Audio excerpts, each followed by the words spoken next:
On করে দিয়েছিস না? থাক অন থাক।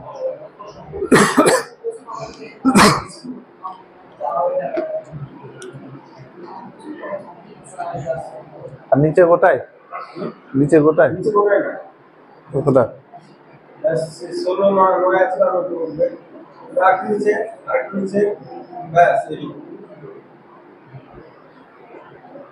হোয়াইট বোর্ডের নিচে একটু দেখা যায়, তাহলে পরে উঠে আসতো। আমি পুরো বোর্ড জুড়ে আমি জানি পুরো ওইগুলো সেটাই দিয়ে যাবে লেখাতে। তাহলে ওয়েলকাম সকলকে। আজকে তাহলে আমরা WBSSC গ্রুপ সি আর ডি 2025, এটা সবচাইতে আকর্ষণীয় ব্যাপার হলো যে 2025-এর মধ্যেই ডিসেম্বরের মধ্যে নিয়োগপত্র একদম হাতে। কারণ এর আগে অনেক এক্সামিনেশন কন্ডাক্ট করেছে, পশ্চিমবঙ্গ হোক আর সেন্ট্রাল গভর্নমেন্টে হোক, এত দ্রুত কোনো পরীক্ষায় এই মানে নিয়োগপত্র কেউ পায়নি। এটা একমাত্র কারণ হচ্ছে সুপ্রিম কোর্টের অর্ডার। সেই অর্ডার অনুযায়ী যতই যাই হোক না কেন ডিসেম্বরের মধ্যে নিয়োগপত্র দিতে বাধ্য সরকার।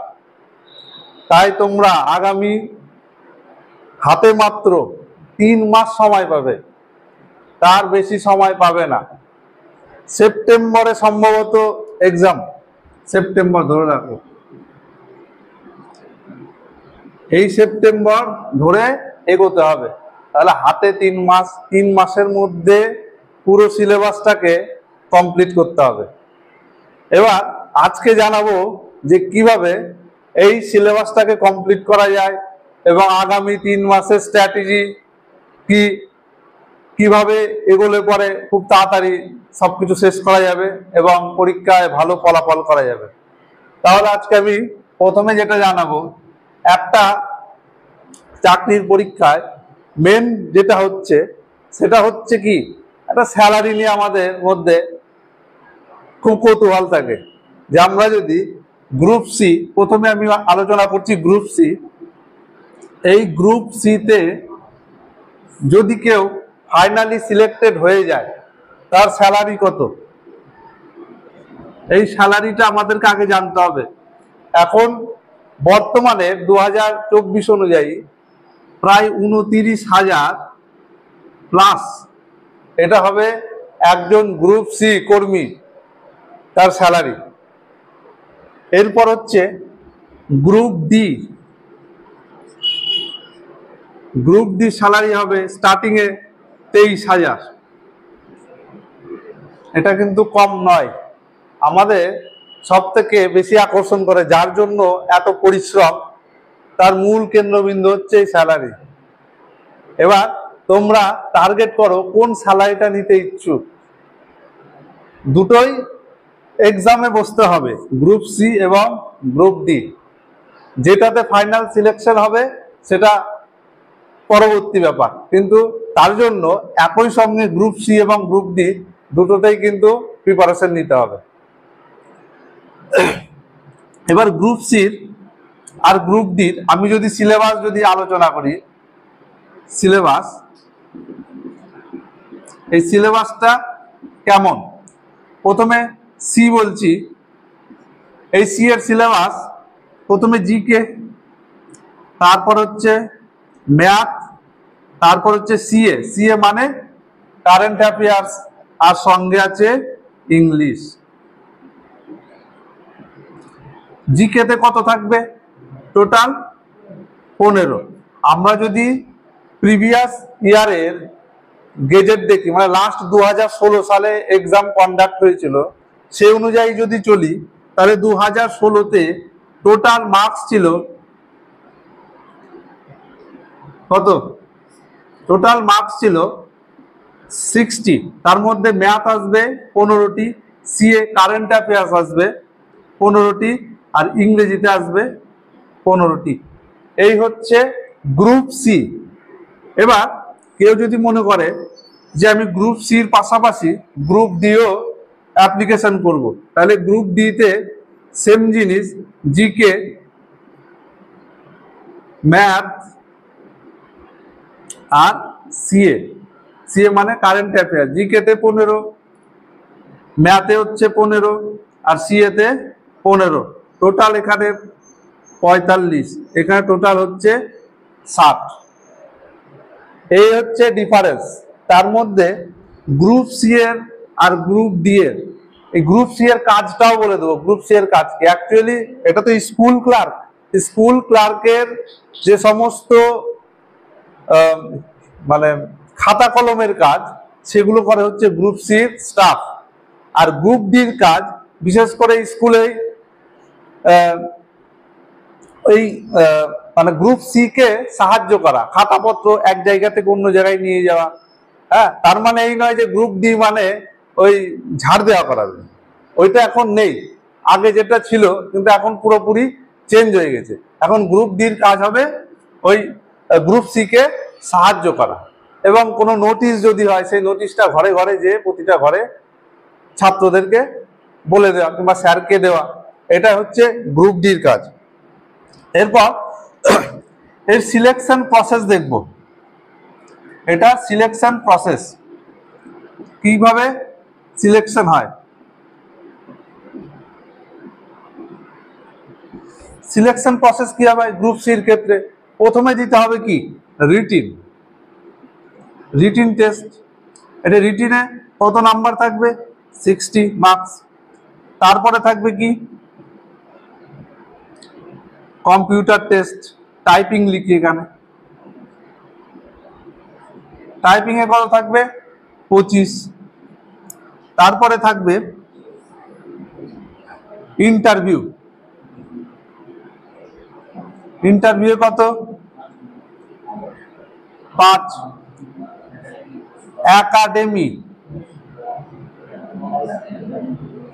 একাডেমিতে থাকবে 10। এই টোটাল 100-র উপর মেরিট লিস্ট তৈরি হবে। তাহলে কেউ যদি এই সিলেকশন প্রসেসে ফাইনালি সিলেক্টেড হতে চায়, তাকে প্রথমে দিতে হবে রিটিন টেস্ট। রিটিন টেস্টে 60-এর মধ্যে যত বেশি পারা যায় স্কোর করতে হবে।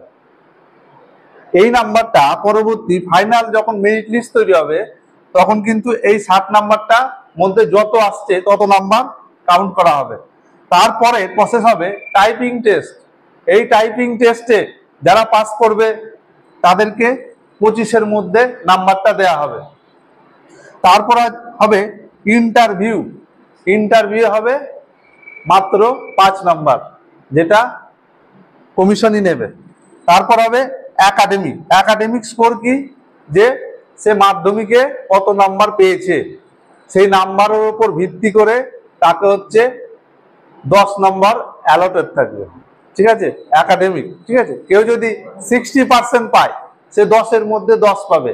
কেউ যদি 50 to 60 নিচে তাহলে সে পাবে হচ্ছে 8। কেউ যদি 50%-এর নিচে পায় তাহলে সে পাবে 6। এই হচ্ছে একাডেমিক স্কোর।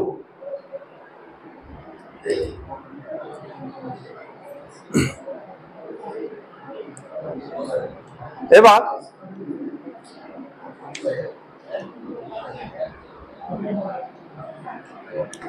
এটা মিটিয়ে দিলাম। কারোর যদি লেখার থাকে লিখে নিও।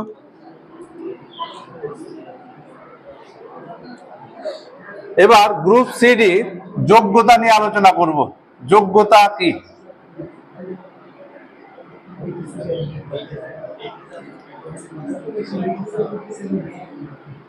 যোগ্যতা class 8, class 8 pass group D. আর গ্রুপ সি হচ্ছে কি? মাধ্যমিক ক্লাস 10 পাস হলে হবে। তাহলে এই হচ্ছে যোগ্যতা। আর মাধ্যমিকে পাস করে থাকলেই সে গ্রুপ সি তে বসতে পারবে। আর কেউ যদি ক্লাস 8 পাস করে থাকে সে গ্রুপ ডি। মানে এটা হচ্ছে মান, অ্যাকচুয়ালি সবার এখন মাধ্যমিক পাসই। হ্যাঁ, এটা 8 লেভেলের গ্রুপ ডি কর্মী সবসময় লেভেল ক্লাস 8-এর যেই থাকে সেই অনুযায়ী হয়। এখন যারা গ্র্যাজুয়েশন করেছে, MA করেছে, তারাও বসবে গ্রুপ সি, গ্রুপ ডিতে, কেননা এখন চরম ক্রাইসিস। এই ক্রাইসিসের মধ্যে যেটা সামনে আসবে সেটাতে সবাই ফর্ম ফিল আপ করবে।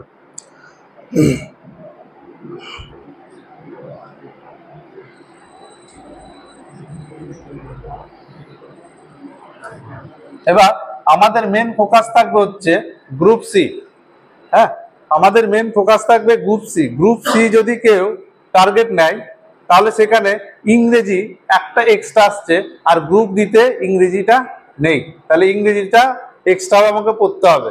ইংরেজি পড়লে আমার গ্রুপ সিতেও লাগছে, হ্যাঁ, আর গ্রুপ ডিতে ইংরেজি থাকছে না, এটাই পার্থক্য। এবার আমরা কিভাবে পড়বো? এক্সাম ওরিয়েন্ট পড়তে হবে আমাদের, মানে এক্সামে যেমন আসে সেই ধরনের সেইভাবে এগোতে হবে, কারণ সময় খুব স্বল্প। টু দা পয়েন্ট, মানে এক্সট্রা কিছু পড়তে যাব না, যে কোনগুলো পড়বো সেটাই শুধু পড়বো, আর তার আগে পড়ার আগে কোনগুলো ছাড়বো সেটা দেখতে হবে, ছাড়াটা শিখতে হবে। তাহলে পরে টু দা পয়েন্টে পড়লে তাড়াতাড়ি সিলেবাস কভার হবে। আর থার্ড হচ্ছে রেগুলার মক টেস্ট। এই মক টেস্ট নিজেকে বুস্ট আপ করবে, যে কে কোথায় আছে। মক টেস্ট যদি কেউ না দেয় সে বুঝতে পারবে না তার পজিশনটা কোথায়, হ্যাঁ, সে কত স্কোর করছে না করছে, তাহলে বুঝতে পারবে না। তার জন্য মক টেস্ট রেগুলার থাকবে। এবার আমরা এই গ্রুপ সি 2016 কেমন ছিল এবং সেই ওরিয়েন্টেড বিস্তার আজকে আলোচনা করব।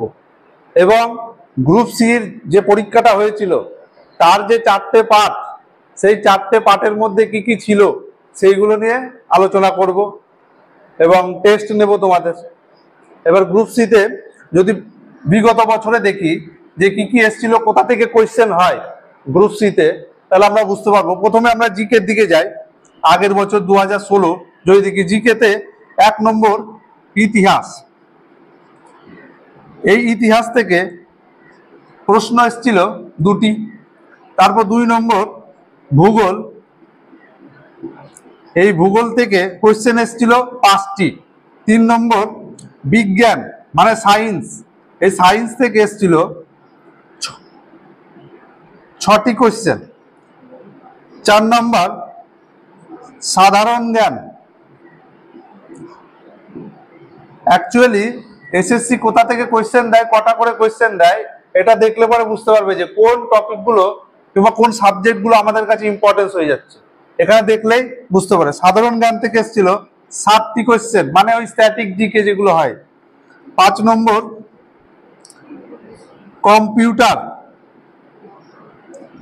কম্পিউটার থেকে জিজ্ঞাসা করা হয়েছিল মাত্র 1টি কোয়েশ্চেন। 6 নম্বর সিএ মানে কারেন্ট অ্যাফেয়ার্স থেকে 9টি কোয়েশ্চেন। এই টোটাল হচ্ছে গ্রুপ সি 2016 যে এক্সামটা হয়েছিল, সেই এক্সামের যে সাবজেক্ট ওয়াইজ কটি করে কোয়েশ্চেন জিজ্ঞাসা করা হয়েছিল তার একটা রূপরেখা দেখে নাও তোমরা। এবার তোমরা বুঝতে পারছো অ্যাকচুয়ালি এক্সামে কোথা থেকে কোয়েশ্চেন গুলো জিজ্ঞাসা করা হয়ে থাকে। আর গ্রুপ ডির ক্ষেত্রে এই সেম কিছু কিছু ক্ষেত্রে দিয়েছে হচ্ছে, যেরকম জিওগ্রাফি থেকে 2টো, হিস্ট্রি থেকে 2টো, বিজ্ঞান থেকে 9টা, পলিটি মানে সংবিধান থেকে 2টো, জিকে থেকে 10টা, সিএ কারেন্ট অ্যাফেয়ার্স থেকে 4টে। এটা হচ্ছে গ্রুপ ডি আর এটা হচ্ছে সি। তাহলে সি থেকে এরকম ভাবে টোটাল 30, এখানে টোটাল 30টা কোয়েশ্চেন সিএ আর জিকে মিলে। এই গ্রুপ ডি গ্রুপ সি, এটা গেল জিকে পার্ট। তাহলে জিকে পার্টের ইম্পর্টেন্স গুলো দেখো, জিওগ্রাফি, হিস্ট্রি, বিজ্ঞান, পলিটি, জিকে, কারেন্ট অ্যাফেয়ার্স। এখান থেকে ইতিহাস, ভূগোল সেম জিনিস, সাধারণ জ্ঞান, কম্পিউটার। এবার আমরা যাব, জিকে পোর্শনটা হয়ে গেল, এবার দেখব ইংরেজি। ইংরেজি থেকে কি কি এসেছিল।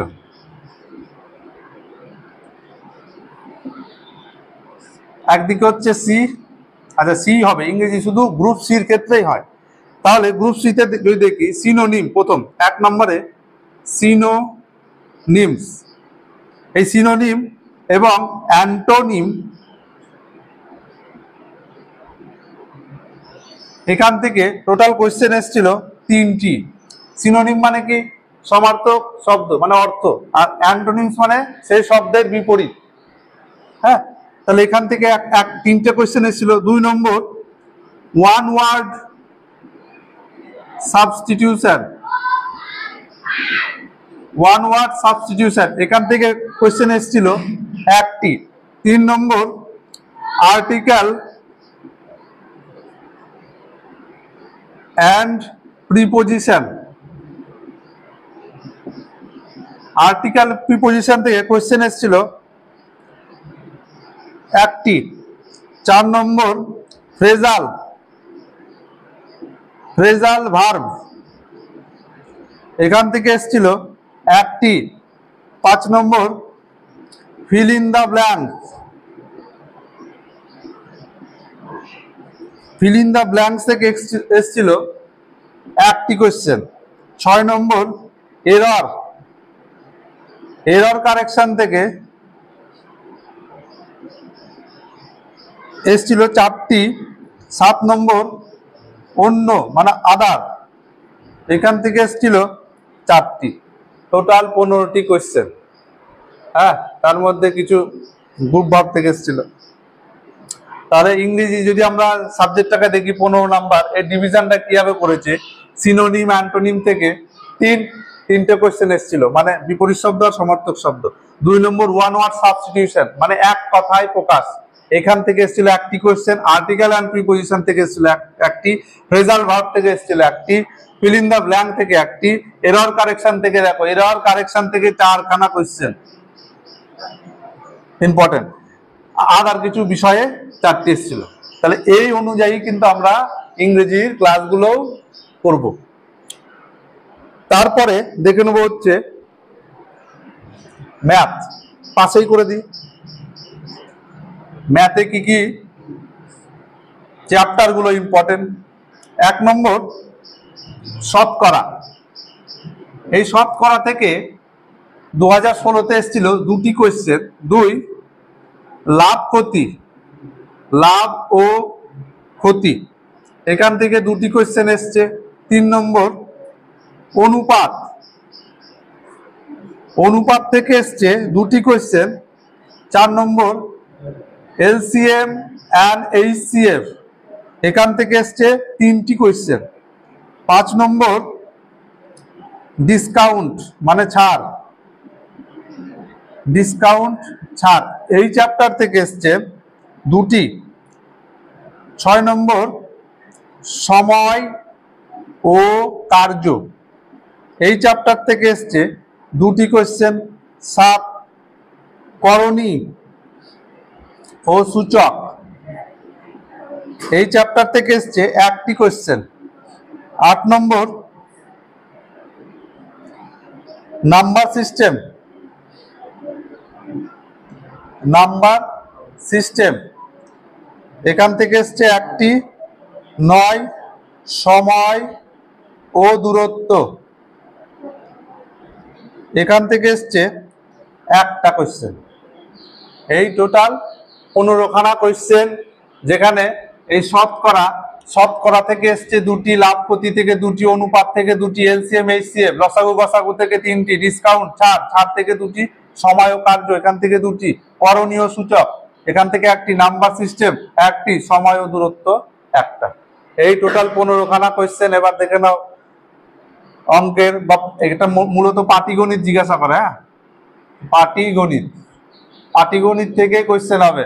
অ্যাডভান্স লেভেলের কোয়েশ্চেন হবে না এখানে কোনো। হ্যাঁ, অ্যাডভান্স লেভেল বলতে অ্যালজেব্রা কিংবা ত্রিকোণমিতি, জ্যামিতি, এখান থেকে কোনো কোয়েশ্চেন হবে না ম্যাথের। তাহলে এটা গেল। এবং গ্রুপ ডির ক্ষেত্রেও সেম এরকম এসছিল, শতকরা, লাভ ক্ষতি অনুপাত, এলসিএম এইচসিএফ, নাম্বার সিস্টেম। হ্যাঁ, গ্রুপ ডির ক্ষেত্রে সরলীকরণ থেকে একটু বেশি জিজ্ঞাসা করা হয়েছিল, 4খানা কোয়েশ্চেন এক্সট্রা। গ্রুপ ডির ক্ষেত্রে এই চ্যাপ্টারগুলোই ছিল, শুধু সরলীকরণ থেকে একটু বেশি জিজ্ঞাসা করা হয়েছিল, 4টে কোয়েশ্চেন।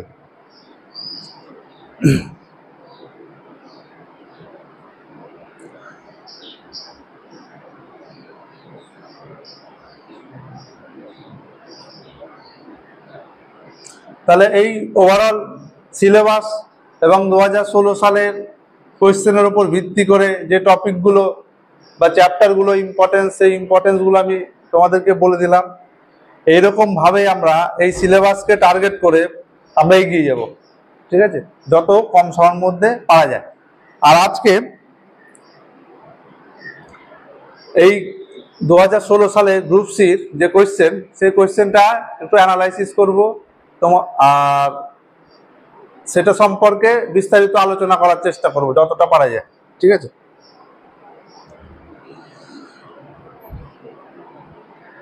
আচ্ছা, সবকিছু বলা হলো। গ্রুপ সি আর গ্রুপ ডি টোটাল ভ্যাকেন্সি এটা জেনে রাখো। টোটাল ভ্যাকেন্সি কত? 8400। এই হচ্ছে টোটাল ভ্যাকেন্সি। টাইম থাকবে মাত্র 1 আওয়ার। 1 আওয়ার হচ্ছে টাইম। হ্যাঁ, যে যাই বলুক, গ্রুপ সি ডির পরীক্ষা হচ্ছে, তাতে বিভিন্ন রকম ভাবে যদি কেসও হয় এই মানে এই রিলেটেড, তা সত্ত্বেও কিন্তু পরীক্ষা হবেই, এটা ধরে চলতে হবে। কেননা নোটিফিকেশন বা গেজেটে কিছু কিছু ক্ষেত্রে কিছু ভুল ত্রুটি আছে, অনেকে সেটা দাবি করছে এবং কোর্টের কাছে যাচ্ছে। কিন্তু তা সত্ত্বেও যেহেতু সুপ্রিম কোর্টের অর্ডার আছে, তাই কেস হয়তো একদিন মিটে যাবে, কিন্তু সেই সময় পড়ার আর টাইম পাবে না। তাই আজকের দিন থেকেই একদম পুরো দমে লেগে যাও। আর সব থেকে বড় কথা হচ্ছে, আগামী 6 মাসের মধ্যে হাতে নিয়োগপত্র পাচ্ছ। আগামী 6 মাসের মধ্যে হাতে নিয়োগপত্র। আর সবচাইতে ভালো একটা জায়গায় যদি কেউ কাজ করতে চায়, সার্ভিস করতে চায়, তাহলে হচ্ছে একমাত্র অল ইন ওয়ান, সেটা হচ্ছে স্কুল। স্কুলে সব থেকে সুযোগ সুবিধা একটু বেশি। অন্যান্য ডিপার্টমেন্টের সুযোগ সুবিধা আছে, কিন্তু স্কুলে একটু বেশিই পাওয়া যায়। কেননা এখানে ছাত্রদের সম্পর্ক জড়িত থাকে, এবং যেমন গরমের ছুটি যদি দেখা যায়, সেখানে ছাত্রদের জন্য দেওয়া হয়, টিচারদের জন্য দেওয়া হয় না। এবার ছাত্র যখন থাকবে না, তখন তো স্কুল বন্ধ থাকবে। স্কুল বন্ধ থাকলে টিচার এবং গ্রুপ ডি সিডি স্টাফ ওরাও থাকবে না। তার জন্য স্কুল সব থেকে বেটার, বেস্ট বলছি না, বেটার। এবার তোমরা দেখো,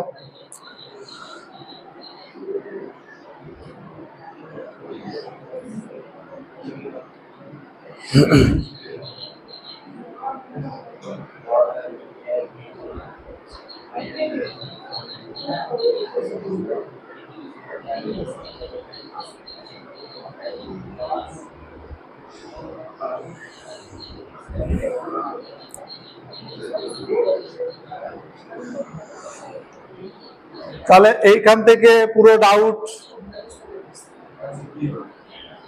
কোনো ডাউট আছে কারো এখান থেকে? আমি নেক্সট এবার যাব 2016 সালে গ্রুপ সির কোয়েশ্চেনে। হ্যাঁ, যে কোয়েশ্চেনগুলো জিজ্ঞাসা করা হয়েছে অনেকেরই খুব সহজ মনে হতে পারে, এবং সেই কোয়েশ্চেনগুলোরই পোস্ট মার্টাম, মানে বিভিন্ন রকম ভাবে ওকে তার ছিন্ন ভিন্ন করে অ্যানালাইসিস করে দেখা যে অ্যাকচুয়ালি কি কি হবে পরবর্তীতে ওই রিলেটেড কি কি কোয়েশ্চেন জিজ্ঞাসা করা হতে পারে। তাহলে এটা মিটিয়ে দিচ্ছি, সেটাই আলোচনা করবো এখন।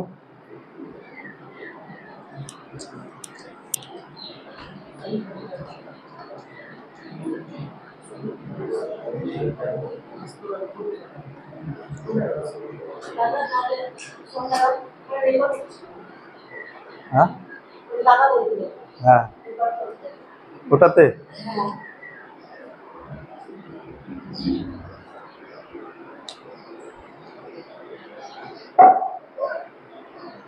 কোনটা রেকর্ড করতে পারবা? এটা হচ্ছে তো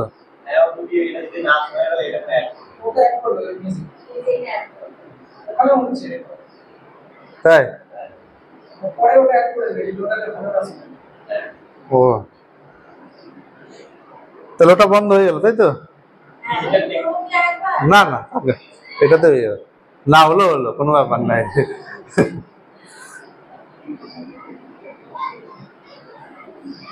আমি সাধারণত ক্যামেরার সামনে এমনিতেও কম আছি।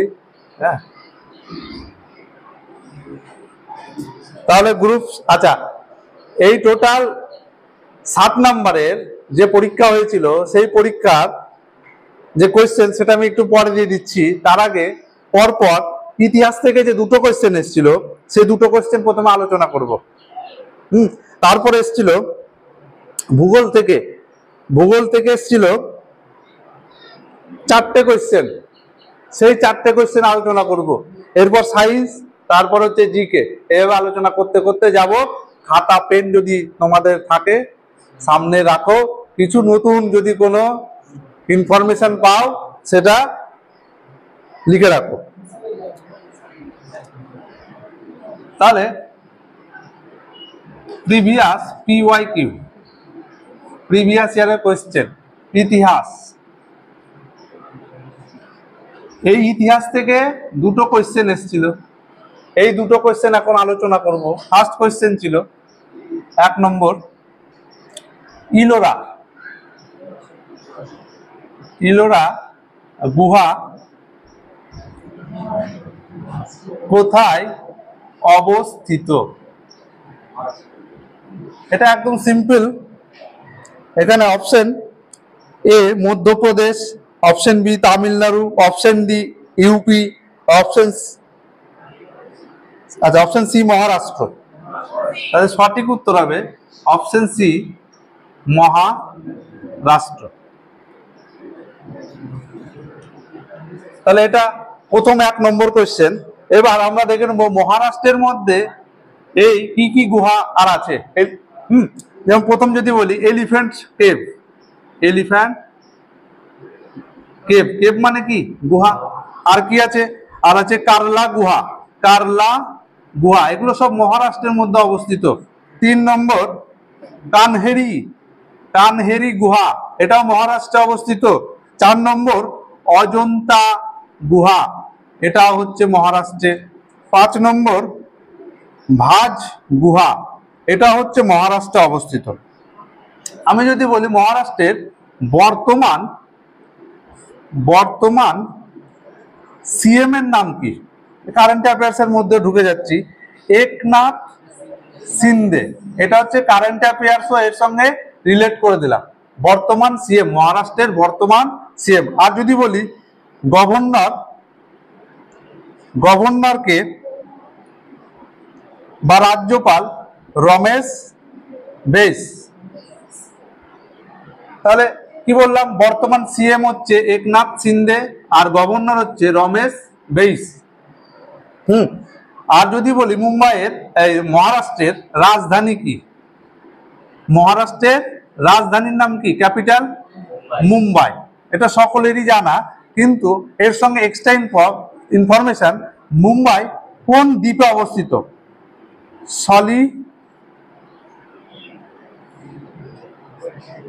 সালসেট দ্বীপে অবস্থিত মুম্বাই। তাহলে কোন দ্বীপে অবস্থিত হচ্ছে?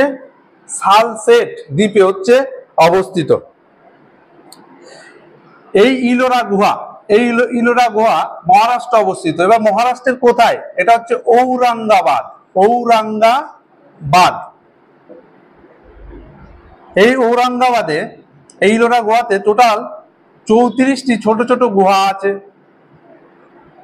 এখানেই কৈলাসনাথ মন্দির আছে, কৈলাস মন্দির আছে। হ্যাঁ, কৈলাস মন্দির এই গুহাতেই আছে। এবার আমরা যদি দেখি অপশন বি, অপশন বিতে আছে, অপশন বি মধ্যপ্রদেশ।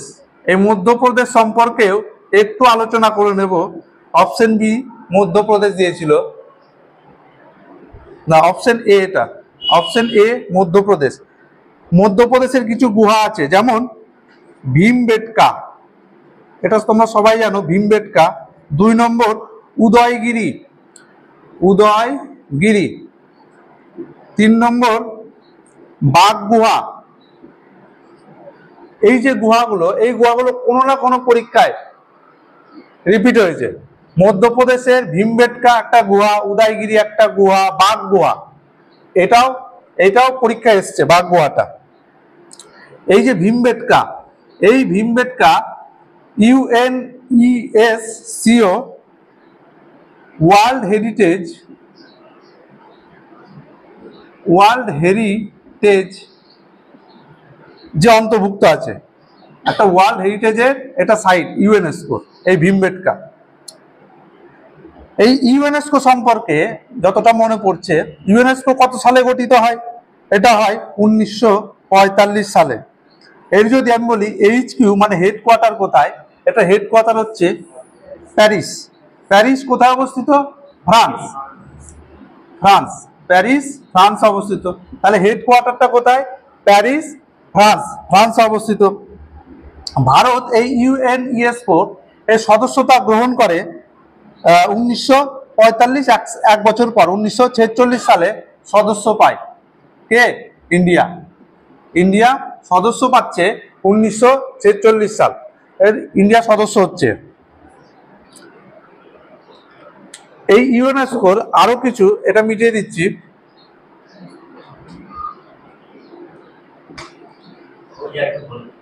হ্যাঁ, ঔরঙ্গাবাদ অবস্থিত ইলোরা গুহা। এই UNESCO এটা ভারতে মোট সাইট আছে কটি? বর্তমানে 42টি সাইট আছে। এই ভারতে মোট এখন ইউনেস্কো সাইট হচ্ছে টোটাল 42টি। তার মধ্যে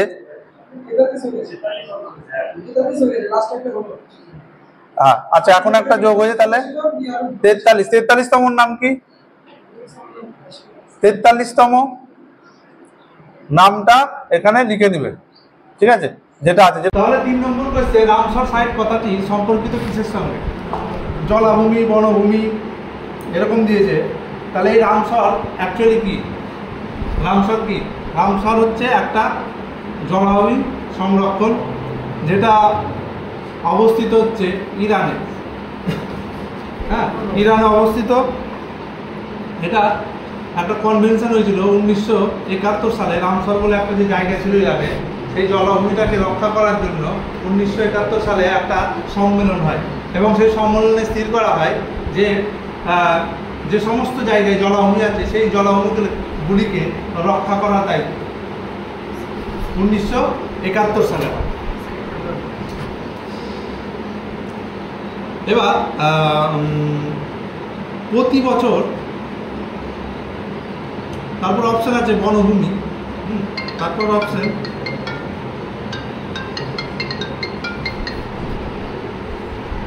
হ্যালো 11টা 11:30।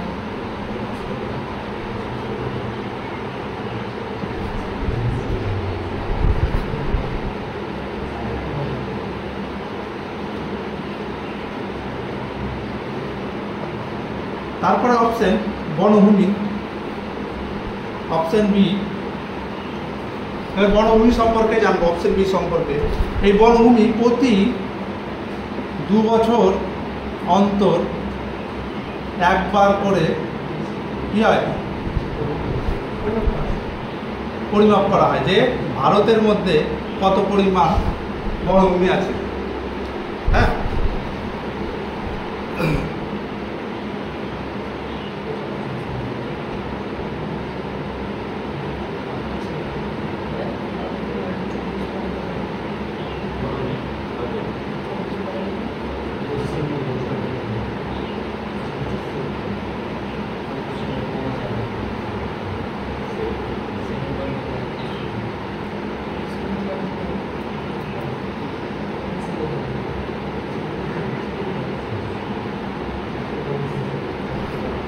আচ্ছা, বনভূমি। এবার তার আগে একটু রামসর নিয়ে একটু আলোচনা করি। ভারতের প্রথম রামসর সাইট সেটা হচ্ছে চিল্কা লেক। চিল্কা লেক, এই চিল্কা লেক কোথায় অবস্থিত? উড়িষ্যা। উড়িষ্যায় অবস্থিত ভারতের প্রথম রামসর সাইট 1981 সালে এটা প্রথম রামসর সাইটে আখ্যায় হয়। এছাড়া এর সঙ্গে কেওলাদাও এটাও ওই বছরই অন্তর্ভুক্ত করা হয়। রাজস্থানে অবস্থিত কেওলাদাও ন্যাশনাল পার্ক 2025 অনুযায়ী মোট রামসর কত এখন? কত? 89 টোটাল হচ্ছে বর্তমান 2025 অনুযায়ী মোট রামসর সাইট আছে 89টি। আর উচ্চতম রামসর, সবচেয়ে উচ্চতম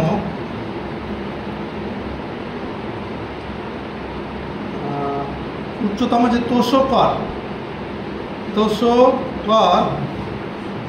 ওয়েটল্যান্ড কোথায় অবস্থিত? লাদাখ। পরীক্ষা আছে কিন্তু, যে তোষকর ওয়েটল্যান্ড কোথায় অবস্থিত? লাদাখে অবস্থিত। আর সবচাইতে বড় সুন্দরবন, এটা মানে রামসর সাইটে আখ্যা পায় 2019 সালে। ঠিক আছে, এই সুন্দরবন সবচাইতে বড় রামসর সাইট। আর সবচেয়ে ছোট সেটা হবে রেণুকা লেক। যে রাজ্যে রেণুকা লেক, হিমাচল প্রদেশ, যে রাজ্যে সবচেয়ে বেশি রামসর আছে সেটা হচ্ছে তামিলনাড়ু। টোটাল 13টি। তাহলে রামসর থেকে, রামসর সাইট একটা জলাভূমি যেটা ইরানে অবস্থিত। ইরানের জলাভূমিকে রক্ষা করার জন্য 1971 সালে কনভেনশন হয়, মানে সম্মেলন হয়। তারপর থেকে রামসর সাইটগুলোকে রক্ষণাবেক্ষণের দায়িত্ব সমস্ত দেশ নেয়। এবং ভারতের প্রথম রামসর সাইট চিল্কা লেক, এই চিল্কা লেককে বাঁচানোর জন্য রামসরে অন্তর্ভুক্ত করা হয় 1921 সালে, যেটা উড়িষ্যা অবস্থিত। এছাড়াও কেওলাদাও ওই বছরই রাজস্থানের ওই বছরই অন্তর্ভুক্ত হয়। 2025 সাল অনুযায়ী মোট রামসরের সংখ্যা হচ্ছে 89টি। উচ্চতম রামসর সাইট, এটা সব থেকে উঁচুতে অবস্থিত রামসর সাইট তোষকর ওয়েটল্যান্ড, লাদাখে অবস্থিত। আর সবচাইতে বড় রামসর হচ্ছে সুন্দরবন, যেটা ওয়েস্ট বেঙ্গলে অবস্থিত। সব থেকে ছোট রেণুকা ঝিল বা রেণুকা লেক। আর যে রাজ্যে সবচেয়ে বেশি রামসর আছে সেটা হচ্ছে তামিলনাড়ু। তারপর 4 নম্বর কোয়েশ্চেন, ভূগোল থেকে সমস্ত মিটিয়ে দিলাম।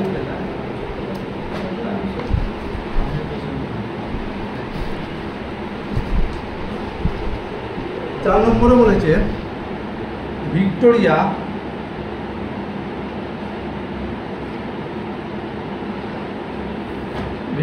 জলপ্রপাত অবস্থিত কোন দেশে?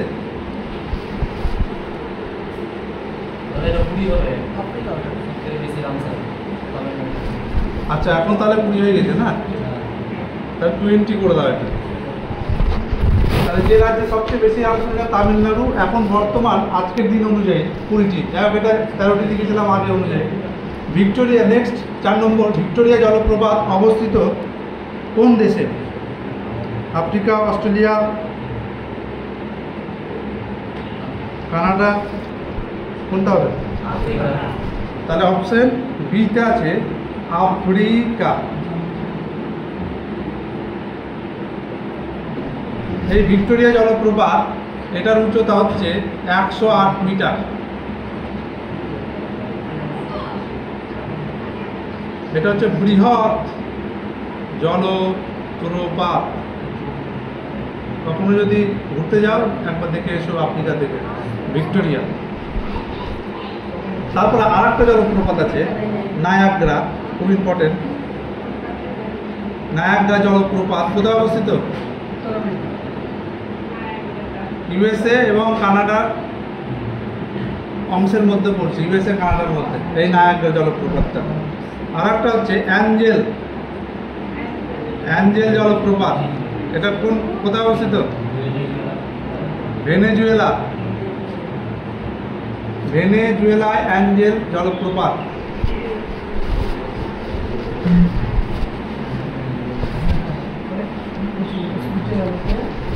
এছাড়া ভারতের সর্বোচ্চ জলপ্রপাত নাম কি? কুঞ্চিকল।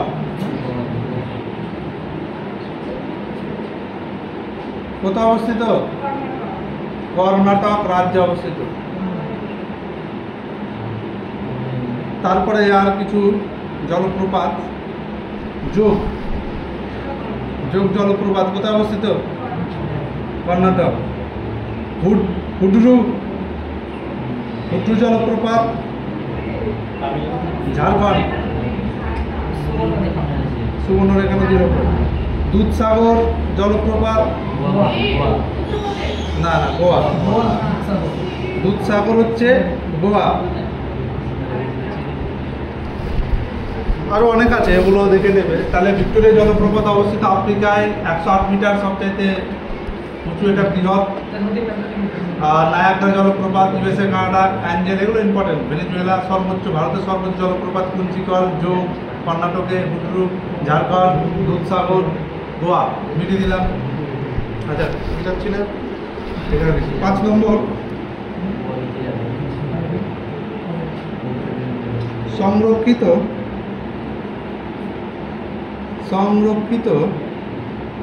বনভূমি পশ্চিমবঙ্গে অবস্থিত নয়।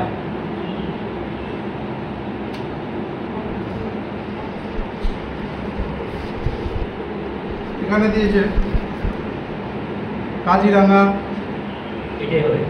তাই না, মানস, সুন্দরবন, জলদাপাড়া, বক্সা।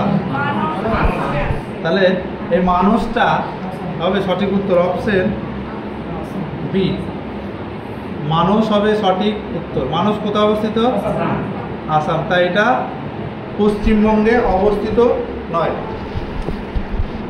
এই ওয়েস্ট বেঙ্গলের মোট বনভূমি কত? মোট বনভূমি 11,879 বর্গ কিমি। এটা বনভূমির দিক থেকে পশ্চিমবঙ্গ রাজ্য 20তম রাজ্য বনভূমির দিক থেকে, ওয়েস্ট বেঙ্গল।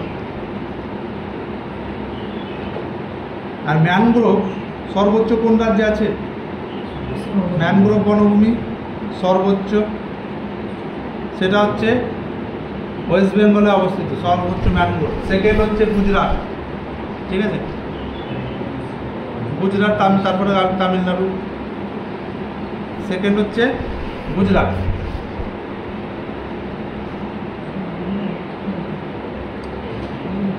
এবার পশ্চিমবঙ্গে অবস্থিত কিছু বনভূমির নাম, যেমন সুন্দরবন, এটা সবাই জানো, সুন্দরবন। আর কি আছে? সুন্দরবন কোথায় অবস্থিত? দক্ষিণ 24 পরগনা, দক্ষিণ 24 পরগনা। তারপরে আছে জলদাপাড়া,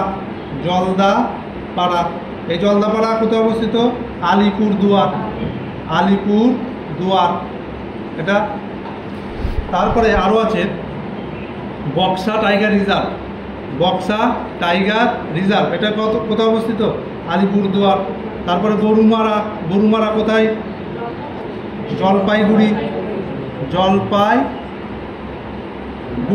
জলপাইগুড়িতে এই গরুমারা। এছাড়া সিঙ্গলীলা এটা কোথায় অবস্থিত? দার্জিলিং।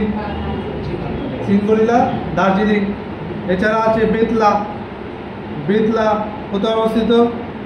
পশ্চিম মেদিনীপুর।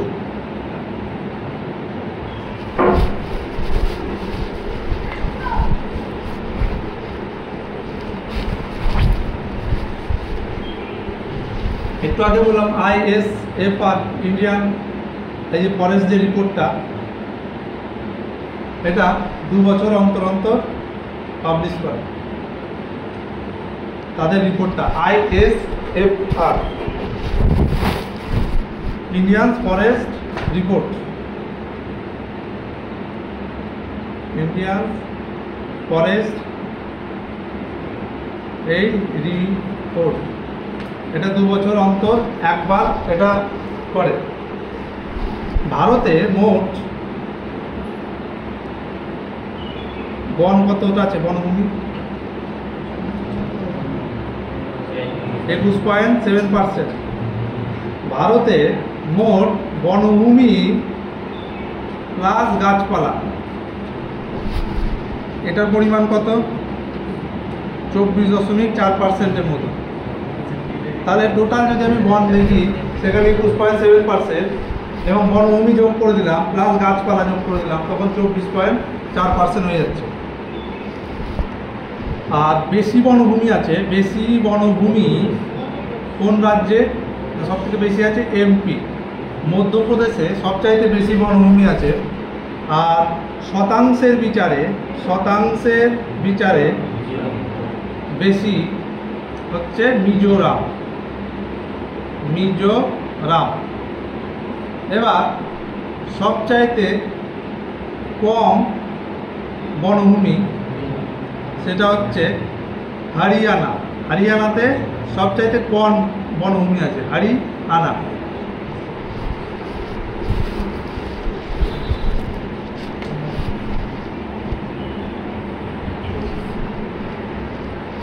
ইন্ডিয়ান ফরেস্ট রিপোর্ট, এটা সদর দপ্তর কোথায়?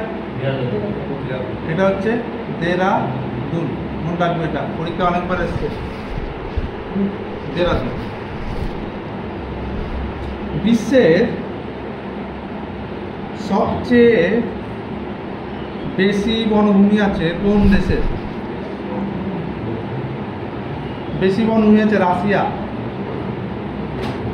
টোটাল বনভূমির 21% রাশিয়াতে আছে, টোটাল বনভূমি।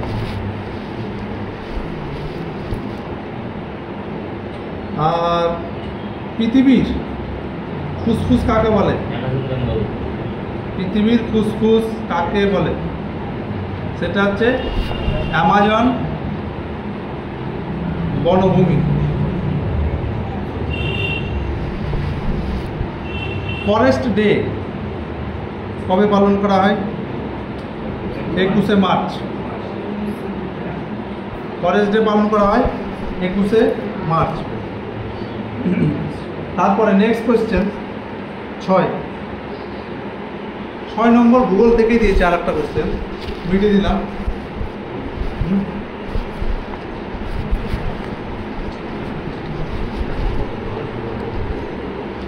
6 নম্বর বলছে ঝুম চাষ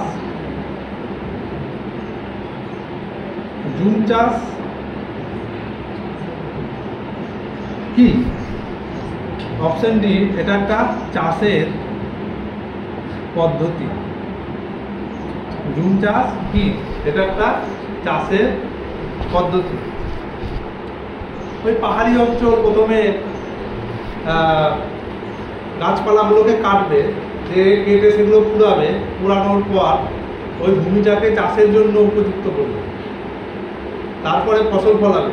ওটাকে বলা হয় ঝুম চাষ বা স্থানান্তর কৃষি। এটা ভারতে এই চাষটাকে বলা হয় জুম চাষ বা স্থানান্তর কৃষি। আর এটা বেশি দেখা যায় উত্তর পূর্ব ভারতে, ভারতের উত্তর পূর্ব ভারতে বিশেষ করে এই জুম চাষটা বেশি দেখা যায়। যেমন 7 স্টার যেটা বলছে অরুণাচল প্রদেশ, আসাম, মিজোরাম।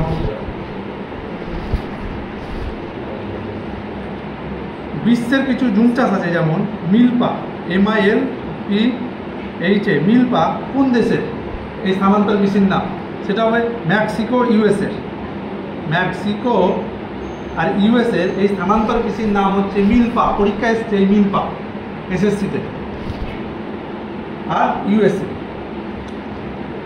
আর লাডাং, LADANG, লাডাং কোন দেশের? না ইন্দোনেশিয়া। ইন্দোনেশিয়ার এই স্থানান্তর কৃষির নাম হচ্ছে লাডাং।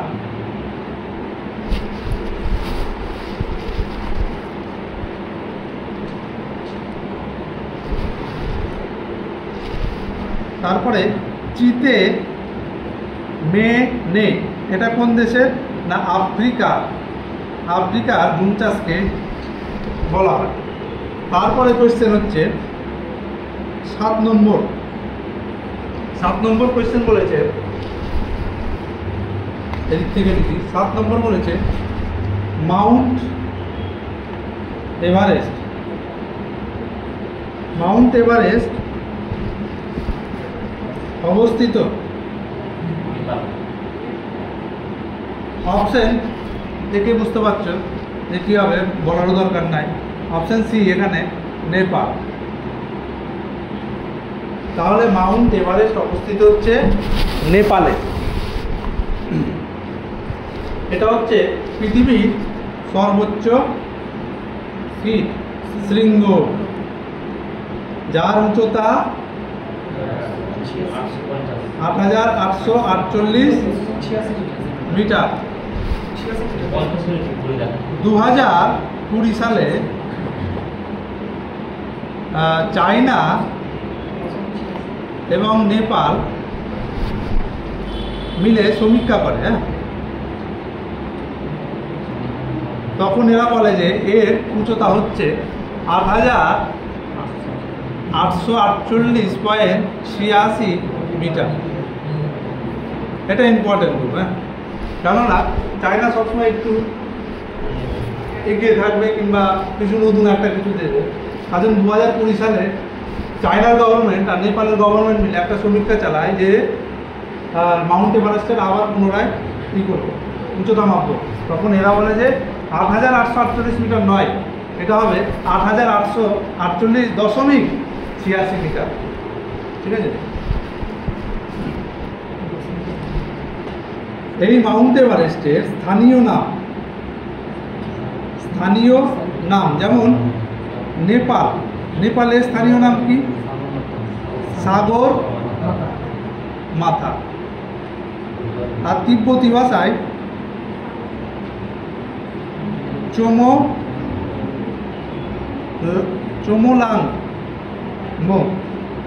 চমোলাংমা। তিব্বত স্থানীয় ভাষায় স্থানীয় নাম হচ্ছে নেপালিদের সাগর মাথা বলে পরিচিত, আর তিব্বতীরা চমোলাংমা বলে এই মাউন্ট এভারেস্টের। এই যে মাউন্ট এভারেস্ট, এর উচ্চতা পরিমাপ কে করেন? তারানাথ। ইনি ছিলেন ভারতীয়। রাধানাথ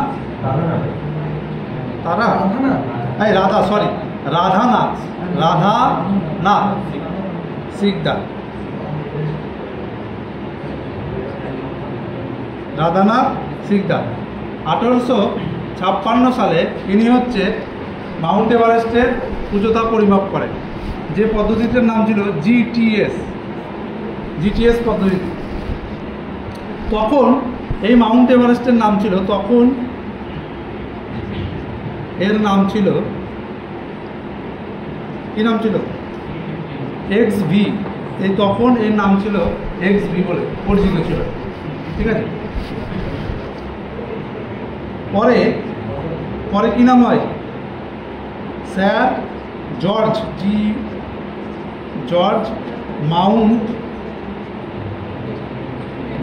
এভারেস্ট। স্যার জর্জ এভারেস্টের নাম অনুযায়ী এর নাম হয় কি মাউন্ট এভারেস্ট।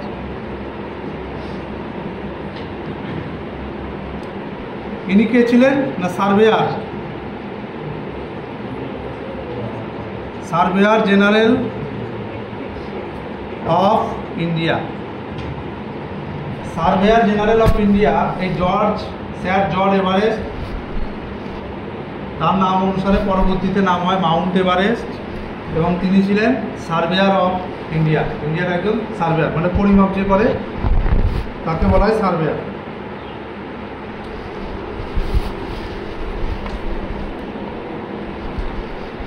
এই কোয়েশ্চেনে আরও কিছু, যেমন আরোহণ থেকে কোয়েশ্চেন আছে যে প্রথম এই মাউন্ট এভারেস্টে কে চড়ে? আরোহণ ফার্স্ট কে করে? এডমন্ড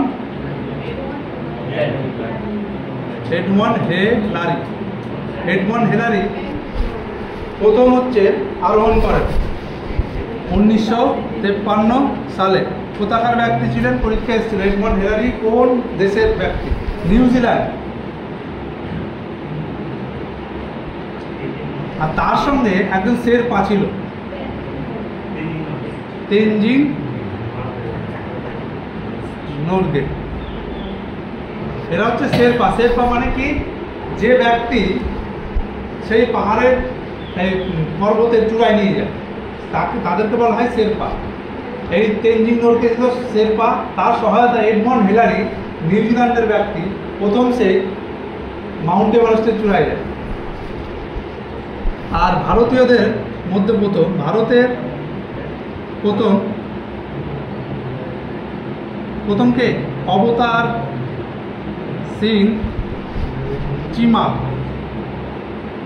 ইনি ইন্ডিয়ান আর্মি ছিল, ইন্ডিয়ান আর্মি। অবতার সিং চিমা ভারতের প্রথম এভারেস্টের চূড়ায় যাচ্ছে, ইন্ডিয়ান আর্মি, 1985 সালে। তারপরে মহিলা তো তোমরা সবাই জানো, ভারতের প্রথম মহিলা, সালটা 65 মহিলা বাচেন্দ্রী পাল। আর বিশ্বের প্রথম মহিলা জুনকো তাবে। এই জুনকো তাবে প্রথম মহিলা যে এভারেস্টের চূড়ায় গেছিল। আর সর্বকনিষ্ঠ মানে সব থেকে বয়স কম, সর্বকনিষ্ঠ এভারেস্টে যায় জর্ডন রোমেরো 13 বছর বয়সে। আর অক্সিজেন ছাড়া কে গেছিল? ফু দর্জি, অক্সিজেন ছাড়া প্রথম যায়। আর বেশিবার, এটা এসেছিল পরীক্ষায়, বেশিবার এভারেস্টে চূড়ায় ওঠে সেটা হচ্ছে কামি রিতা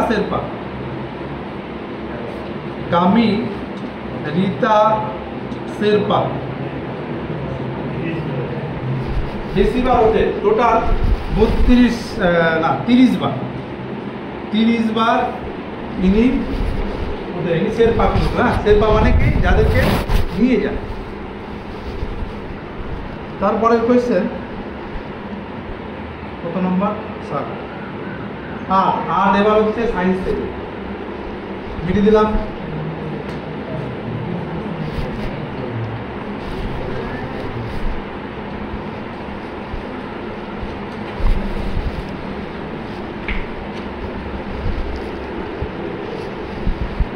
আট নম্বর বলেছে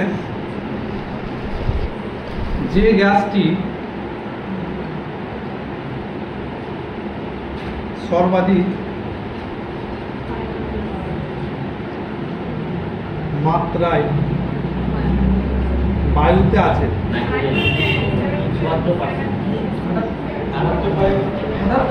অপশন অপশন বি কি নাইট্রোজেন না N2 নাইট্রোজেন।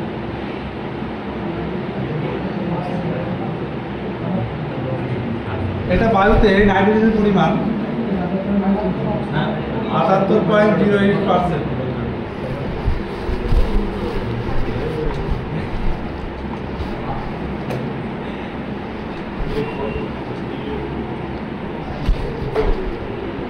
এই নাইট্রোজেন কি করে? গাছের প্রোটিন তৈরি করে। হ্যাঁ, গাছের প্রোটিন তৈরি করে আর সার তৈরিতে ব্যবহার করা হয়। সার তৈরিতে ব্যবহার করা হয়, যেরকম নাইট্রোজেন ঘটিত সার, এনপিকে, ইউরিয়া সার, এগুলো হচ্ছে নাইট্রোজেন থাকে। নাইট্রোজেন আবিষ্কর্তা কে? রাদারফোর্ড। রাদারফোর্ড নাইট্রোজেন গ্যাসের আবিষ্কর্তা। এছাড়া আরও কিছু গ্যাস থাকে পরিবেশের, যে গ্যাসটা সেটা হচ্ছে O2। অক্সিজেন এর পরিমাণ কত? 20.95%। O2-র কাজ সবাই জানে। O2-র আবিষ্কর্তা জোসেফ প্রিস্টলে।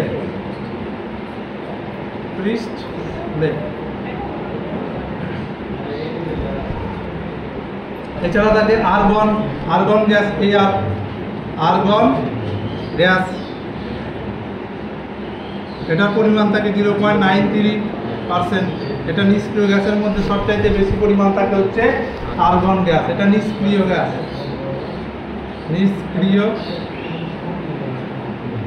নিষ্ক্রিয় গ্যাস আর্গন গ্যাস। কিসে তৈরি হয়? বৈদ্যুতিক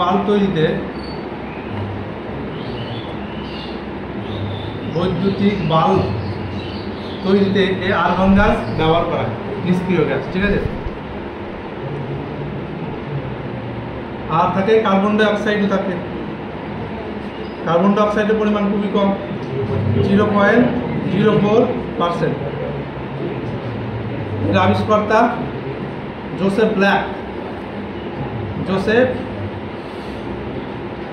ব্ল্যাক এই কার্বন ডাই অক্সাইডের আবিষ্কর্তা। কার্বন ডাই অক্সাইডকে সবুজ নির্বাপক হিসেবে পরিচিত। পরিবেশের ক্ষতি করবে না, অথচ কোনো জায়গায় আগুন লেগে গেলে সেখানে কার্বন ডাই অক্সাইড গ্যাস ছাড়া। আচ্ছা, এবার কিছু গ্যাস থেকে কোয়েশ্চেন মুখে। বেলুনে কোন গ্যাস থাকে? হিলিয়াম। বেলুনে থাকে হিলিয়াম গ্যাস। বাতাসের থেকে হালকা, তাই হিলিয়াম গ্যাস পড়ে আর উপরে উঠে যায়। হালকা গ্যাসের নাম কি? হালকা গ্যাস হচ্ছে হাইড্রোজেন। সব থেকে হালকা গ্যাস হচ্ছে হাইড্রোজেন। অ্যাসিড রেনে কোন গ্যাস থাকে? সালফার ডাইঅক্সাইড আর nitrogen die oxide, SO2 NO2, এই দুটো হচ্ছে থাকে। মার্স গ্যাস কাকে বলে? মার্স গ্যাস, মিথেন, CH4, এটাকে বলা হয় মার্স গ্যাস। ধানের ক্ষেতে কোন গ্যাস থাকে? সেটা থাকে মিথেন, CH4। মঙ্গল গ্রহে কোন গ্যাস থাকে বেশি? Carbon die oxide. ওজোন স্তরে ক্ষতি করে। CFC। ফ্রিজে কি থাকে? ফ্রিজে কোন গ্যাস থাকে? ফ্রিজে CFC, ফ্রিয়ন অপশন থাকতে পারে। ঠিক আছে। ফ্রিজে যে গ্যাস থাকে যেটা ক্ষতি করে সেটা হচ্ছে CFC বা ফ্রিয়ন। প্রধান গ্রিনহাউস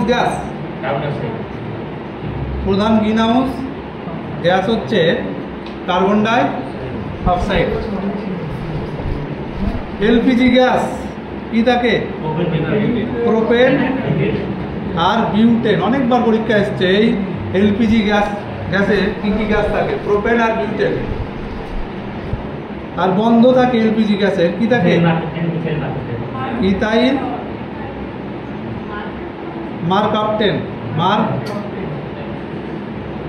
কাপ্টেন। ইথাইল মারকাপ্টেন তাকে বলে যদি এলপিজি গ্যাস লিক করে তার জন্য আমরা গন্ধ পাই। গ্রিন ফায়ার এক্সটিংগুইশার কাকে বলা হয়? Carbon die অক্সাইডকে।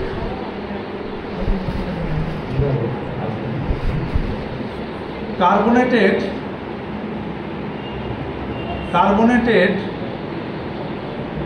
ওয়াটার কোন গ্যাস থাকে? কার্বোনেটেড ওয়াটার মানে কি? যেমন ধরো ওই থামস আপ, পেপসি, ওটা প্রেসার দিয়ে ওটা ভরে দেয় কার্বন ডাই অক্সাইড। তার জন্য বেশি পরিমাণে খেলে মৃত্যু পর্যন্ত করতে পারে। শরীরে অক্সিজেনের থেকে কার্বন ডাই অক্সাইডের পরিমাণ যদি বেড়ে যায় তখন শ্বাস প্রশ্বাসেতে অসুবিধা হবে, তাই লিমিটেড আকারে খাও। নেক্সট কোয়েশ্চেন হচ্ছে 9 নম্বর, মানবদেহের কোষ।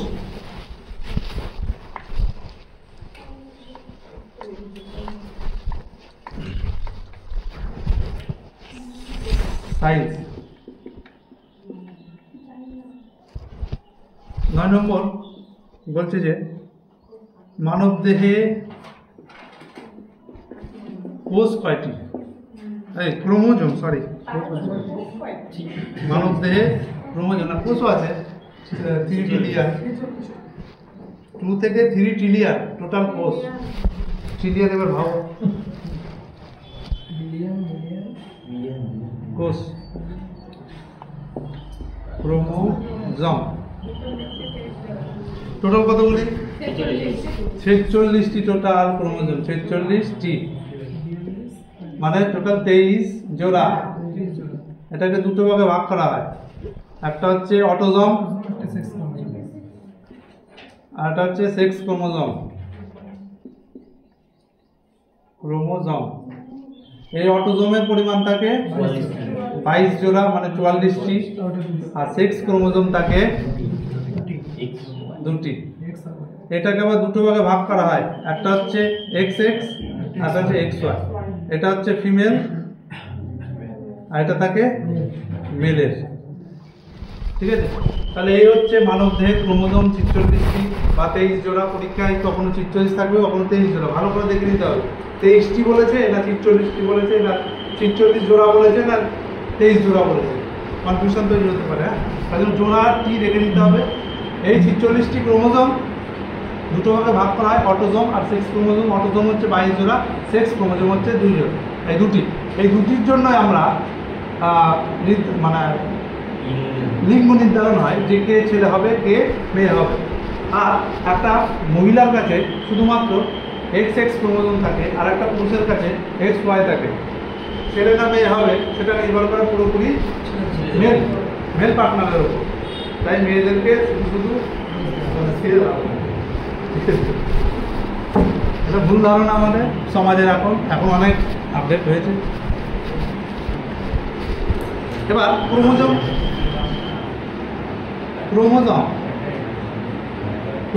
কি? ক্রোমোজোম হচ্ছে একটা কোষ। এই কোষের মধ্যে থাকে হচ্ছে নিউক্লিয়াস।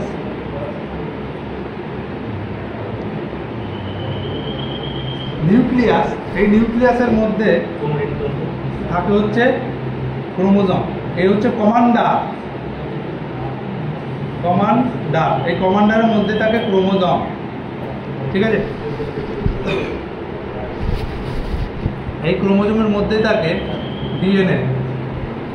হ্যাঁ, কেননা যখন প্রথম ভ্রূণের সৃষ্টি হয় একটা কোষ থেকে তো তৈরি হয়। সেই কোষ থেকে এই ধরো একটা কোষ, এই কোষের মধ্যে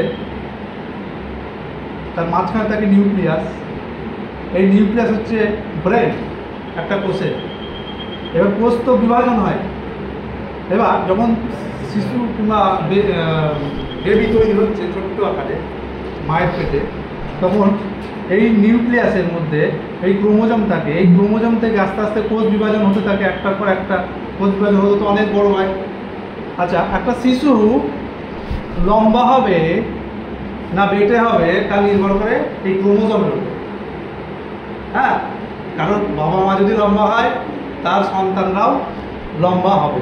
পরিষ্কার মানে কে পরিষ্কার হবে, কে কালো হবে, কে মিডিয়াম হবে, সব নির্ভর করে এই ক্রোমোজোমের উপর। কার হাত থাকবে, কার পা থাকবে, আমাদের শরীরের অবয়ব কীভাবে তৈরি হবে তা সব নির্ভর করে এই ক্রোমোজোম। ক্রোমোজোমের যদি ডিসঅর্ডার থাকে তাহলে তার কিছু না কিছু বিকলাঙ্গ হবে। দেখা গেলো একটা ক্রোমোজোমের ডিফেক্ট আছে, হয়তো কোনো একটা জায়গায় বিকলাঙ্গ হলো, জন্ম থেকে একটা হাত নেয়। এই যে আমাদের হাত, পা, নখ, আঙুল যা আছে সব তৈরি করছে হচ্ছে এই ক্রোমোজোম। তাহলে এটাই আস্তে আস্তে তৈরি করে। যদি আমরা সহজভাবে বুঝি, সিপিইউ একটা কম্পিউটার, আমাদের দেহ হচ্ছে একটা কম্পিউটার। হ্যাঁ, কম্পিউটারে কী থাকে? সিপিইউ থাকে। এই সিপিইউকে ধরো নাও নিউক্লিয়াস, এটা হচ্ছে ব্রেন। সিপিইউ তো গোটা কাজ করে, কম্পিউটারে কী কাজ হবে না হবে সেই সিপিইউ। এই সিপিইউকে ধরে নাও নিউক্লিয়াস।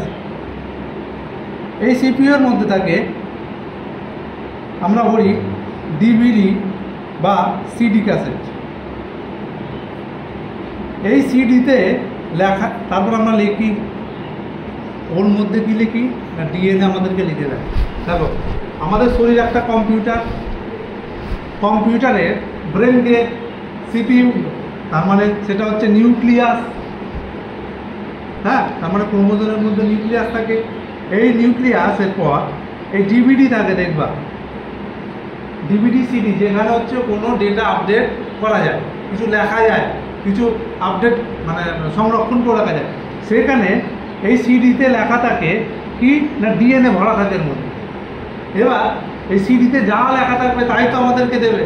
আমরা কেমন তৈরি হবো সেটা আগে থেকে লেখা হয়ে যায়, কার মধ্যে? ডিএনএর মধ্যে।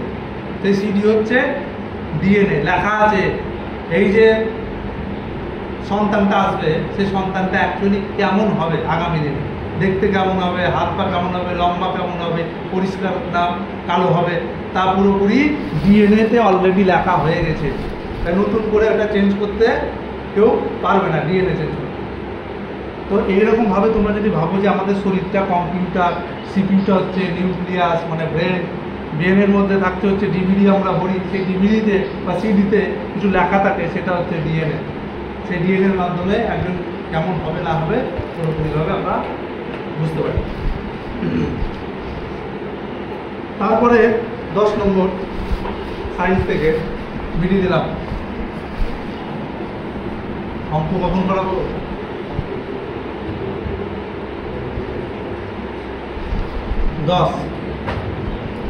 ভিটামিন এ এর ঘাটতির ফলে, একদম সোজা কোশ্চেন, অপশন এ রাত কানা। ভিটামিন কিন্তু দেহ নিজে থেকে তৈরি করতে পারে না, তৈরি করতে পারে না, আমাদের বাইরে থেকে এটা গ্রহণ করতে হয়। এই ভিটামিনকে দুটি ভাগে ভাগ করা যায়। কটি ভাগে? দুটি ভাগে ভাগ করা যায়। একটা হচ্ছে তেলে দ্রাব্য আর একটা হচ্ছে জলে দ্রাব্য। তেলে দ্রাব্য ভিটামিনের নাম কি? এ ডি ই কে, আর জলে বিসি, যা আমাদের শরীর থেকে ম্যাক্সিমামে বেরিয়ে যায়। এই বি আর সি পরীক্ষা এসেছিল কোন ভিটামিন আমাদের শরীর থেকে মূত্রের মাধ্যমে বেরিয়ে যায়। এই মূত্রর মাধ্যমে বেরিয়ে যায় ম্যাক্সিমাম, মূত্রের মাধ্যমে বেরিয়ে যায়। এই হচ্ছে বি আর সি, ভিটামিন বি আর সি। পরীক্ষায় 2-3 বার দিয়েছে কোন ভিটামিন মূত্রের মাধ্যমে আমাদের দেহ থেকে বাইরে বেরিয়ে যায় যখন আমরা প্রস্রাব করি। 11 নম্বর চলে যাচ্ছে, একটু এবার এক্সপ্লেনেশন কম দিলাম। হিমোগ্লোবিনের কাজ, হিমোগ্লোবিনের কাজ একদম সোজা, অপশন এ O2 পরিবহন করা। এটা তো রক্ত, রক্তের উপাদান অনুযায়ী কভাবে ভাগ করা যায়? 2 ভাবে। রক্তের উপাদান অনুযায়ী আমাদের রক্ত যে উপাদান আছে যদি কাটি, কাটার সঙ্গে সঙ্গে একটা হচ্ছে রস জলের মতো বেরাবে, আর একটা হচ্ছে লাল রঙের বেরাবে। হ্যাঁ, যেটা দেখতে পায় লাল করে, আর জলের মতো সেটা দেখতে পায় না লালের করে। তাহলে এই দুটো উপাদান থাকে, একটা থাকে কি, একটা রক্তরস যেটাকে বলা হয় প্লাজমা। করোনাকালীন এই প্লাজমা খুব হিট হয়ে গেছিল যখন কোভিড-19 হয়। কোভিড-19 কারণ তো কোভিড-19 মানে করোনা ভাইরাসে আক্রান্ত হচ্ছিল, তখন প্লাজমা থেরাপি দেওয়া হচ্ছিল 2019 সালে। কেন? কেননা সেই শরীরে যদি প্লাজমা ট্রান্সফার করা হয় তাহলে তার শরীরের সঙ্গে সঙ্গে অ্যান্টিবডি তৈরি করে দেয়।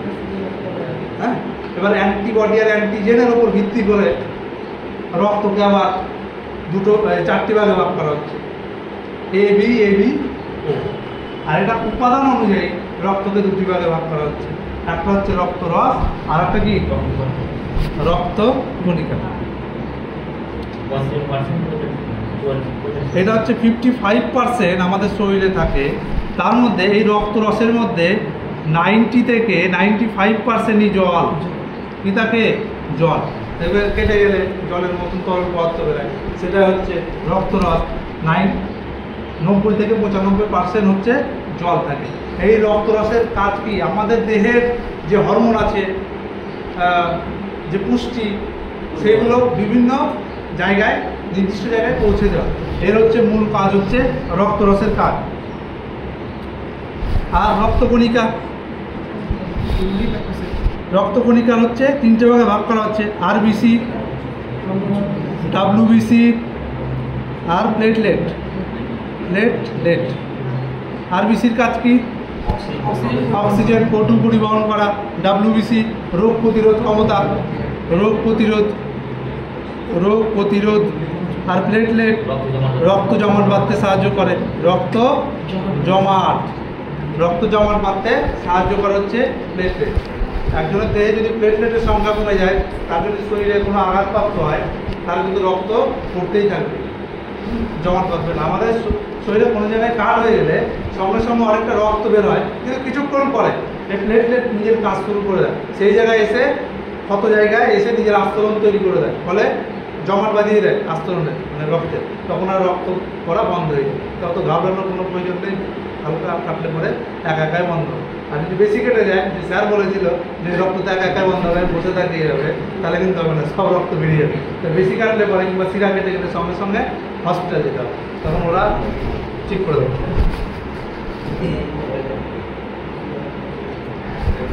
আর অ্যান্টিজেন, এই অ্যান্টিজেন অনুযায়ী রক্তকে 4 ভাগে ভাগ করা যায়। 4 ভাগে ভাগ করা যাচ্ছে। কি কি? রক্ত এ বি আর ও। আবার RH অনুযায়ী রক্তকে আবার পজিটিভ আর নেগেটিভ আকারে প্রকাশ করা হয়। A negative, A positive, B negative positive, AB negative positive. তার মধ্যে AB কে সার্বিক গ্রহিতা আর ওকে সার্বিক দাতা বলা হয়। মানে AB যে কোনো গ্রুপে রক্ত দিতে পারবে, আর ও হচ্ছে যে কোনো গ্রুপকে দিতে পারবে। তারপরে হচ্ছে 12 নম্বর,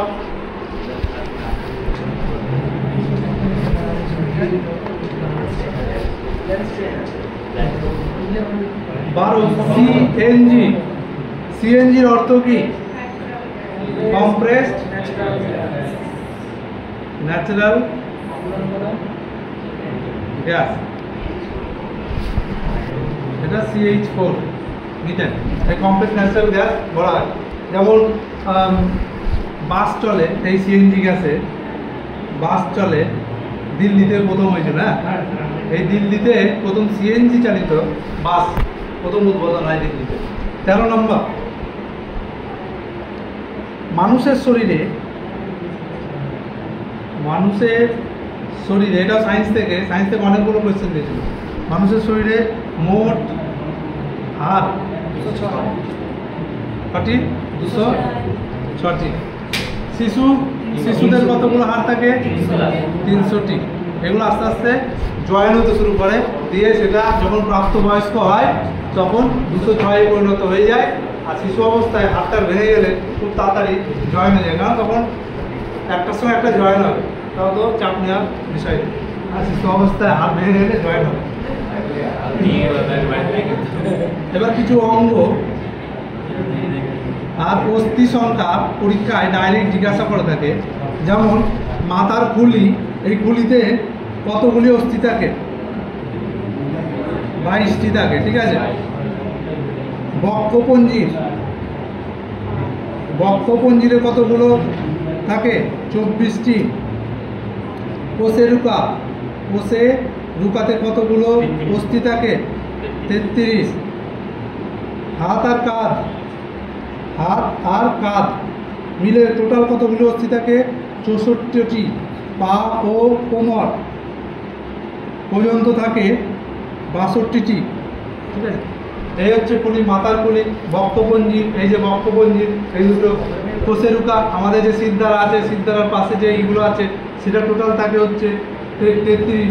হাত, কাঁধ, পা, কোমর, এগুলো হচ্ছে 64টি আর 62টি। এটা মনে হয় তার মধ্যে এটা ইম্পর্টেন্ট, 22টি, 24টি, 33। এই তিনটে ইম্পর্টেন্ট, এটা অনেকজন পরীক্ষায় দিয়েছে। বক্ষপঞ্জিরে কতগুলো অস্থি থাকে। আর যদি বলি আমাদের দেহের মোট পেশি কতগুলো আছে? 650, প্রায় 650 হচ্ছে আমাদের দেহের মোট পেশি। হ্যাঁ, সবচেয়ে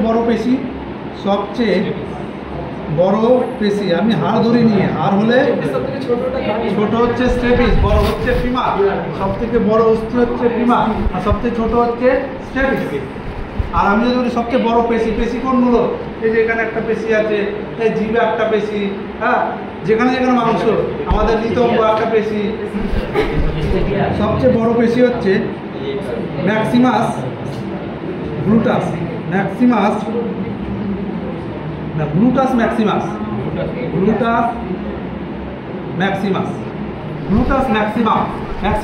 এটা হচ্ছে সব থেকে বড়। এটা কোথাও অবস্থিত? আমাদের নিতম্ব মানে ব্যাক সাইড। আর সবচেয়ে বড় গ্রন্থি কোনটি? যকৃৎ মানে লিভার, ইংরেজিতে বলা হয় লিভার, ঠিক আছে। আর সবচেয়ে বড় অঙ্গ ত্বক মানে স্কিন। এই হচ্ছে টোটাল, মনে রাখবে। গ্রন্থি বললে যকৃৎ, বড় অঙ্গ বললে ত্বক, আর সবচেয়ে বড় পেশি গ্লুটাস ম্যাক্সিমাস, যেটা নিতম্ব আমাদের ব্যাক সাইডটা। আর মোট পেশির সংখ্যা 650। আর সবচাইতে শক্তিশালী পেশির নাম হচ্ছে জিভ। শক্তিশালী, ওটা আলাদা। শক্তিশালী পেশি জিভ। আর সবচাইতে শক্তিশালী আমাদের যদি হয় অংশ হয়, সেটা হচ্ছে চোয়াল, ঠিক আছে। হ্যাঁ, এরা হলো যে সবচেয়ে কঠিন অংশ। হ্যাঁ, আর দাঁত কখনো হাড় না করে, ওটা প্রোটিন দিয়ে তৈরি।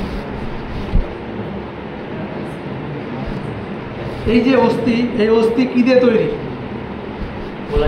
কোলাজেন আর ক্যালসিয়াম ফসফেট। তৈরি হচ্ছে ক্যালসিয়াম ফসফেট আর কোলাজেন। এই কোলাজেনের সংমিশ্রণে এটা তৈরি হয় কোলাজেন আর ক্যালসিয়াম ফসফেট, এই দুটো মিলে হাড় তৈরি হয়। নেক্সট কোশ্চেন, 14 নম্বর।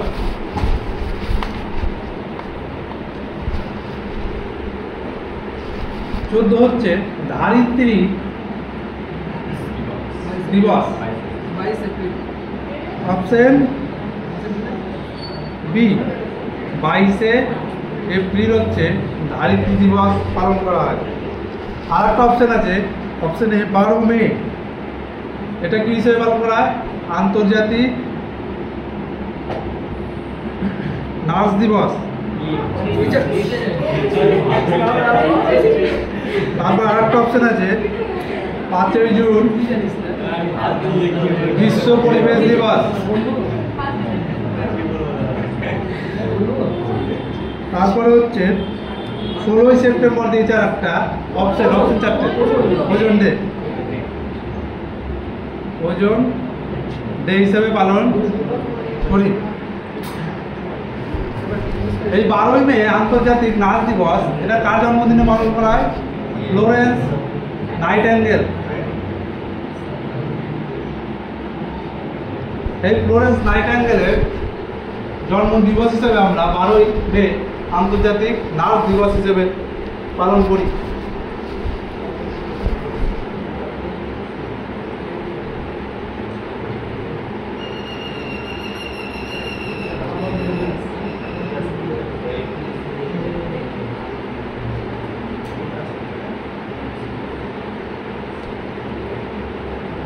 আলফ্রেড 15 নম্বর আলফ্রেড নোবেল উদ্ভাবন করেছিলেন।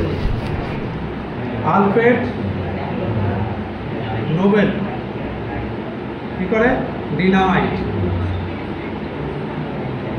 ডিনামাইটের আবিষ্কার করে। এটা হচ্ছে 15 নম্বর হয়ে গেল। আলফ্রেড নোবেলের অনুসারে নোবেল প্রাইজ দেওয়া হয় 1901 সালে। নোবেল প্রাইজ সব থেকে বড় প্রাইজ নোবেল।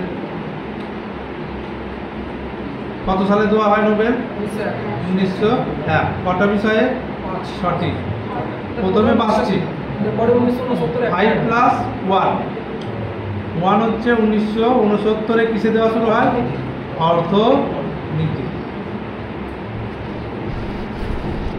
আর এশিয়ান প্রথম নোবেল প্রাপক রবীন্দ্রনাথ টেগোর। কত সাল? 1913। কিসের জন্য? গীতাঞ্জলি।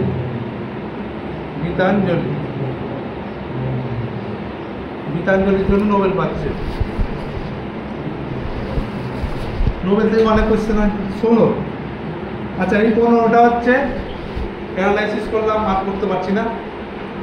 16 নম্বর ডাইরেক্ট বলে দিচ্ছি। নিম্নলিখিত বিজ্ঞানীদের মধ্যে আপেক্ষিকতাবাদ তত্ত্বের প্রবক্তা কি? আপেক্ষিক, এটা হচ্ছে option A Niels Bohr, Einstein, Madame Curie. আপেক্ষিকতাবাদ আইনস্টাইন। Option C Einstein. 17 এর মধ্যে কোন দেশে গ্রীষ্মকালীন ক্রিসমাস করা হয়? গ্রীষ্মকালীন এক্সমাস, সেটা অপশন আছে USA, Canada, great Britain, Australia. Australia হবে। আনন্দমঠ গ্রন্থের লেখককে? Anandamath, option D Bankimchandra Chattopadhyay. ভারতের জাতীয় পক্ষী? সবাই জানে এটা ভারতের জাতীয় পক্ষী ময়ূর। 20 রজার ফেডরার কোন খেলার সাথে জড়িত? টেনিস খেলার সাথে জড়িত। তারপরে কম্পিউটার থেকে একটা কোশ্চেন দিয়েছে, জেপিইজি এর ফুল ফর্ম কি? জেপিইজির ফুল ফর্ম জয়েন্ট, জেপিইজি এর full form joint programming joint photographic experts group. কোন জাতীয় নেতা 2014 সালে মরণোত্তর ভারতরত্ন পায়? অপশন এ বল্লভভাই প্যাটেল, আবুল কালাম আজাদ, মদন মোহন মালব্য পায়। 23 বলেছে তেলেঙ্গানা রাজ্যটি গঠিত হয়েছে কত সালে? 2014 সালে। 26 নভেম্বর 2014 সার্ক সম্মেলন, ওটা ঢাকায় হয়েছিল সেই সময়। 25 2014 সালের পরিকল্পনা কমিশনের বদলে যেটি স্থাপিত হয়েছে, পরিকল্পনার বদলে কি আছে? নীতি আয়োগ 2015 সালে। 26 বলেছে ভারতের একমাত্র পরমাণু অস্ত্রবাহী অন্তর্দেশীয় ক্ষেপণাস্ত্র, সেটা হচ্ছে কি? আকাশ, পৃথ্বী না অগ্নি না ব্রহ্মস? সেটা সঠিক উত্তর হবে অগ্নি 5, যেটা হচ্ছে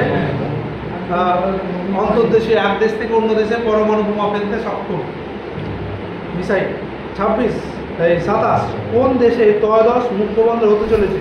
পোর্ট ব্লেয়ার, পারাদ্বীপ, এনআইএম। সঠিক উত্তর হল এনআইএম বন্দর।